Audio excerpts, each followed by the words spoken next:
LSDM ka kërkuar hetim të ri nga prokuroria për certifikatën gjuhësore të drejtorit të Agjencisë së Sigurisë Nacionale Bojan Hristovski. Pas hetimit të birnit, ka njoftuar zëdhënësja e LSDM-s Bogdanka Kuzeska. Ajo thot se Hristovski e ka marrë certifikatën e gjuhës nga shtëpia, ndërsa në një intervistë mediatike ka thënë se provimin e ka dhënë nëpërmjet studios së gjuhës Julia në Plovdiv të Bullgarisë.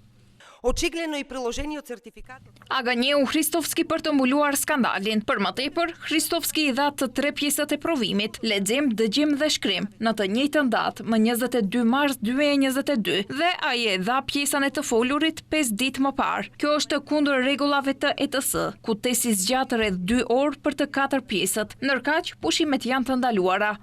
Kuzeska shtoi se vetë dokumenti thot se rezultatet e certifikatës janë të vlefshme për 2 vjet, që do të thot mars 2024, ndërsa Hristovski është emëruar drejtor në tetor 2024, që siç thot ajo, do të thot 7 muaj pas datës së skadimit, dhe se certifikata e paraqitur nga Hristovski është gjithashtu e skaduar.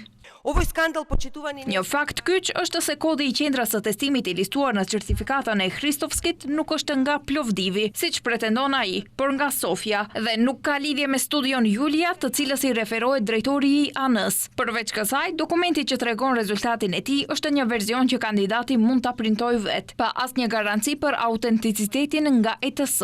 Ditë më parë, Birn publikoi një hulumtim i cili nxori në pase drejtori i Agjencisë së Sigurisë Nacionale Bojan Hristovski. I është nënshtruar 2 herë provimi TOEFL në anglisht, ndërsa kodi i qendrës së testimit ku ai e ka bërë këtë nuk është në Plovdiv, ku është regjistruar studia e gjuhëve Julia.